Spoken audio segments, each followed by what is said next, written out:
추천 영상 보시고 나도 요즘 이상한 현상을 겪고 있는데 부자가 되려고 이러는 건가? 하는 생각이 드신 분 있으시죠?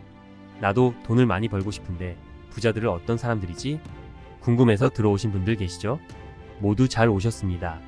오늘은 부자가 되는 사람들이 겪게 되는 일들에 대해서 말씀드리려고 합니다. 그런데 부자라는 주제에 대해서 물어보려면 부자들에게 물어봐야겠죠. 단순히 돈이 많은 사람이 아니라 부자 되는 법을 세계에서 가장 잘 아는 사람에게 물어보면 어떨까요? 부자 되는 법에 관해 세상에서 가장 유명한 책 시크릿의 실제 주인공이며 세계 최고의 성공 철학자 밥 프록터 정도면 어떨까요? 부의 확신을 참고해 부자가 될 사람 90%가 겪는 세 가지 현상에 대해 이야기해 보겠습니다. 부자가 되고 싶은 분들, 부자가 되실 분들 모두 끝까지 시청해 주시고 구독과 좋아요 부탁드리겠습니다. 바로 시작하겠습니다. 야, 이걸 왜 나만 모르고 있지? 부자가 될 사람들의 첫 번째 특징은 어이없는 목표를 가지고 있다는 것입니다. 부자들은 다른 사람들이 들으면 미쳤구나 라고 하면서 어이없어 할 만한 목표를 가지고 있습니다. 여기서 말하는 목표란 지금 달성하기에는 어려워 보이는 큰 목표를 말합니다. 밥 프록터는 목표에는 세 가지 종류가 있다고 합니다. 이를 A형, B형, C형 목표라고 하는데요. A형 목표는 이미 얻는 법을 알고 있는 목표입니다. 예를 들면 새로운 차를 갖고 싶다거나 어디에 여행을 가고 싶다거나 맛있는 음식을 먹고 싶다거나 하는 목표입니다. B형 목표는 자신이 할 수 있다고 생각하는 목표입니다. 일이 이렇게 진행되면 달성할 수 있어요 라고 할 수 있는 목표이죠. 일을 조금만 더 열심히 하고 운도 좀 받쳐준다면 내년에는 승진할 수 있어요 라고 하는 목표겠죠. 상황과 환경, 조건이 맞으면 이룰 수 있는 목표입니다. 마지막 C형 목표는 어떻게 이룰 수 있는지 도무지 알 수 없는 목표입니다. 내가 분명 원하는 일인데 한 번도 해본 적이 없어서 잘 모르겠다고 하는 일들입니다. 이런 C형 목표가 진정으로 부자들이 가진 목표입니다. 막연하게 보이고 미친 소리 같지만 생각만 해도 기분이 좋아지고 꼭 이뤄내고 싶은 것들입니다. 이것이 좋은 목표입니다. 좋은 목표는 단지 무언가를 얻는 것이 목적이 아닙니다. 좋은 목표는 목표를 이뤄가면서 우리가 성장을 할 수 있게 해줍니다. 잠시 전기차 이야기 해볼까요? 지금 우리가 많이들 타고 있는 전기차는 2000년대 초만 해도 소형 나들이용 세컨드카나 골프장의 카트 정도로 사람들은 인식하고 있었습니다. 하지만 한 업체가 등장하죠. 여러분들이 잘 아시는 테슬라입니다. 테슬라는 괜찮은 가격의 전기 자동차를 대량으로 생산해서 메이저 자동차 회사로 성장하겠다는 목표를 가지고 있었습니다. 골프 카트로 세상을 바꾸겠다고? 마트에 갈 때나 쓰는 자동차로 메이저 자동차 회사가 된다고? 사람들은 어이없는 목표라 비웃었죠. 처음에 테슬라가 그런 목표를 세웠을 때 어떻게 이루어낼 수 있을지 상상이나 했을까요? 하지만 많은 고난과 시련, 시행착오 끝에 그 목표가 이루어졌고 세계 자동차 시장의 판도가 바뀌었습니다. 여기 1200만 명이 넘는 구독자를 가진 유튜버이자 영화 제작자인 케이시 네이스텟이란 사람이 있습니다. 그는 목표를 찾고 열정을 불태우는 방법에 대해 이렇게 이야기합니다. Best way to find what you love in life is by doing something you hate. A cushy job, a cool job, a job that you like is comfortable. That comfort breeds complacency, and that complacency breeds stagnation. So you just kind of stay there because it's a fine job, even though it may not be your dream or your passion. And then all kinds of shit happens. She gets pregnant, you buy a car, there's a mortgage payment, you have a house, you have this cushy life, and before you know it, you have these handcuffs, these golden handcuffs that is your day job, that you didn't love, you never loved. It was just an easy job, but now there's no way out of it. And all of that happens by doing something that's cushy and easy. If you get a job that absolutely sucks, something you hate doing, you will spend every minute on the clock fixating and fantasizing about what you wish you were doing. I found it in the bottom of the nastiest, burnt up clam chowder pot ever, working in a shitty seafood restaurant where I'd have to dig so deep into that pot to scrub the bottom that it would get all over my arms and all over my shirt. And I just reeked of stale seafood and it never came off my body. But doing that for years, 50 hours a week, every week for like 5 years, really galvanized for me what I wished I could be doing. I fantasized about having a job that I loved, about doing something I was super passionate about working for myself and not having some asshole boss telling me what to do all the time. I obsessed over it. 목표는 우리가 진짜 원하는 것입니다. 단순히 좋아 보이고 안주하고 싶은 상태가 아니라 진짜로 원하는 것입니다. 혹시 아직 이렇게 원하는 목표를 찾지 못하셨나요? 그렇다면 이 영상을 끝까지 다 보시고 목표를 한번 찾아보시기 바랍니다. 그리고 다른 사람들에게 이야기해보세요. 지금 제 채널 구독자는 204명입니다. 전 2024년 12월 31일까지 이 채널 구독자를 2만 명으로 성장시킬 겁니다.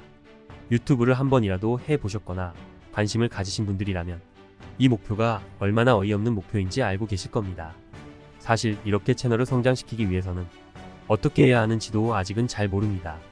하지만 이 목표를 향해 가면서 스스로 발전하고 결국 이 목표를 이룰 겁니다. 여러분도 이런 목표를 생각해 보십시오.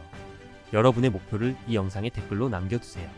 다른 사람이 아무리 비웃고 안 될 것이라고 이야기하더라도 그 목표를 놓지 마세요. 목표가 희미해지고 흔들릴 때마다 이 영상을 보고 다시 마음을 다잡으세요. 아마 3개월 뒤, 6개월 뒤, 1년 뒤 이 영상은 여러분들의 성지 영상이 될 것입니다. 부자들의 두 번째 특징으로 부자인 사람들은 미친 행동을 합니다. 여기에서 미친 행동은 어이없는 목표를 이루기 위한 행동입니다. 부자가 될 사람들은 목표를 이루기 위한 행동을 하기 시작합니다. 그런데 잘 살펴보면 현실 감각이 떨어지는 행동들을 합니다.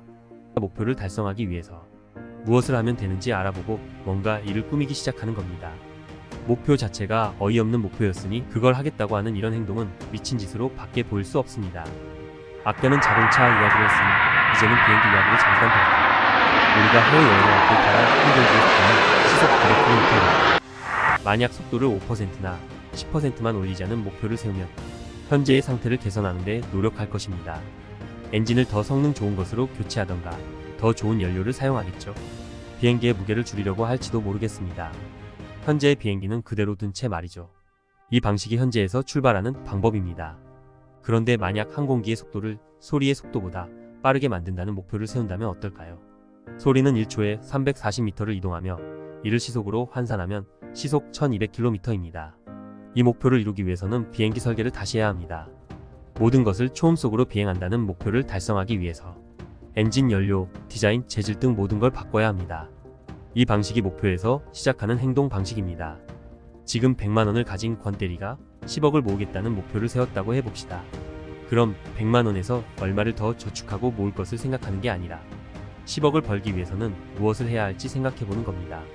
월급은 얼마를 더 저축할지, 월급 외에 수익을 거둘 방법은 있는지, 벌게 된 돈으로 투자를 어떻게 할지에 대해서 처음부터 다시 생각해보게 될 겁니다. 밥 프록터에 따르면 부자들은 모두 다양한 채널의 수입원을 가지고 있습니다. 게다가 지금은 기술의 발달로 부를 얻을 수 있는 원천이 끊임없이 변하고 있습니다. 부의 흐름을 파악하는 공부, 새로운 트렌드를 찾는 공부를 꼭 하시기 바랍니다. 지금까지 가지고 있는 것, 알고 있는 걸 개선하는 정도에 그치지 않고 전혀 새로운 관점에서 다시 알아보는 겁니다. 이렇게 부자들은 목표를 이루기 위해 목표에서 시작해서 무엇을 할지 정하고 실천하는 사람입니다. 여러분들도 앞에서 댓글로 적어두신 목표 생각나시죠? 그 목표를 이루기 위해서는 무엇을 해야 할지 생각해보세요. 지금의 나의 상황, 현실에서 출발하지 마시고 그 목표에서 출발해서 생각해보세요. 이 생각 하나가 부자로 가는 한 걸음이 될 것입니다. 부자들의 세 번째 특징으로 부자들은 잠재의식을 이용할 줄 압니다. 밥 프록터의 부의 비밀에서 가장 핵심적인 내용은 패러다임의 전환입니다. 여기서 패러다임은 우리가 가지고 있는 가치관, 고정관념, 기본적인 믿음을 뜻하는 말입니다. 우리 뇌는 살아가면서 많은 활동을 합니다. 하지만 의식적으로 하는 행동은 5%에 불과하고 나머지는 잠재의식과 무의식에 의해서 지배됩니다. 심지어 우리가 어떤 결정을 내리기도 전에 우리의 무의식에서는 이미 그 결정을 내려놓은 상태라고 합니다. 무려 7초 전에 말이죠. 나도 모르게 자연스럽게 나오는 행동뿐만 아니라 우리의 생각과 판단들조차 잠재의식의 영향을 강하게 받습니다. 그러면 어떻게 이 잠재의식을 바꿀 수 있을까요? 잠재의식을 우리가 원하는 대로 만들기 위해서는 반복하는 방법밖에 없다고 합니다. 반복으로 계속 주입하는 방식 말이죠. 암기 과목을 공부할 때 우리가 단어나 문장, 책을 반복해서 읽었던 것처럼 말이죠. 운동선수들을 떠올려 보세요. 인류 선수들은 찰나의 순간에 결정적인 운동 수행 능력을 보여줍니다. 순간적인 판단으로 몸이 반응하는 것. 그동안 수많은 반복으로 이미 무의식 속에 그 동작들을 각인시켜 두었기 때문입니다. 우리가 어렸을 때부터 들었던 이야기들, 흔히 고정관념이라고 불리는 것들은 우리의 무의식에 깊숙이 박혀서 우리의 행동을 제한합니다. 유전, 성별, 학력, 지역, 외모, 지능지수 등 우리가 가진 조건들이 우리의 한계를 결정한다고 배웠습니다. 우리가 미처 해보지도 않았는데 안 될 거라고, 힘들 거라고 하는 말들을 들으면서 자라왔습니다. 간다 마사노리는 그에 져서 비상식적 성공의 법칙에서 이런 말을 했습니다. 인간은 멍하니 있으면 자신도 모르는 사이에 부정적인 생각을 하게 되는 동물이다.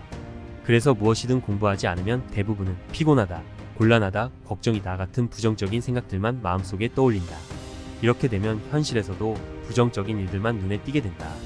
여러분, 댓글로 여러분들이 적어놓은 목표를 보시고 앞에서 여러분들이 하려고 했던 일들을 떠올려 보세요. 혹시 여러분이 해보지도 않았는데 안 될 거라고 힘들 거라고 생각했던 내용들이 있나요?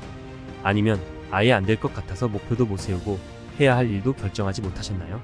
누가 우리들이 할 수 있는 것들을 결정했나요? 바로 우리가 스스로 지어놓은 한계선에 갇혀 있는 겁니다.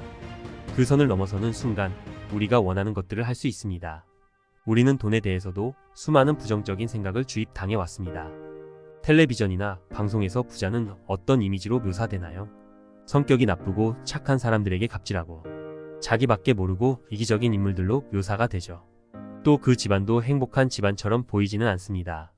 집안의 재산을 차지하기 위해 가족들은 서로 다투고 자녀들은 외제차에 명품을 두르고 매일 파티나 벌이면서 공부는 하지 않습니다. 이런 미디어를 접한 우리들은 당연히 고정관념이 생기게 됩니다. 하지만 여러분, 이제 이런 생각들을 벗어나야 합니다. 돈을 많이 벌면 나쁜 일이 생긴다는 생각을 벗어나야 부자가 될 수 있습니다. 사실 이건 돈 문제가 아니라 사람의 문제입니다. 어떻게 돈을 쓰느냐의 문제이지 돈 자체가 가지고 있는 특징은 아닙니다. 한 해에 6조 원 넘는 돈을 기부하는 워런 버핏은 매일 아침 맥도날드를 먹고 10년 동안 같은 차를 타고 다니는 검소한 생활을 합니다. 빌 게이츠는 자신의 재산을 세계의 질병 문제를 해결하겠다는 목적으로 사용하고 있습니다. 부자에 대해서 나쁜 생각을 갖고 있다면 버리세요. 여러분들이 부자가 되면 워린 버핏처럼 빌 게이츠처럼 좋은 세상을 만드는데 돈을 쓰면서 살 수 있습니다. 부자에 대해서 가지고 있는 부정적인 생각, 자신을 가로막는 습관과 생각들을 바꾸는 것이 부자가 되는 첫 걸음입니다. 오케이, 거기까지. 이렇게 부자가 되는 사람들의 3가지 특징들에 대해서 살펴보았습니다. 여러분들에게도 이런 특징이 있으신가요? 부에 대해서 긍정적인 패러다임을 가지고 높은 목표를 설정하고 그 목표를 향해서 매진하기 시작했다면 아마 여러분도 부자가 될 것이라 생각합니다. 아마 이런 목표를 가지고 하루하루를 살고 계신 분들도 있으시고 이 영상을 보시고 새롭게 마음을 다잡고 시작하시려는 분들도 계실 것입니다. 좋습니다. 저는 여러분들의 성공을 진심으로 응원합니다. 이 영상이 조금이라도 도움이 되셨으면 구독과 좋아요 부탁드립니다. 다음에 더 좋은 영상으로 다시 인사드리겠습니다. 감사합니다.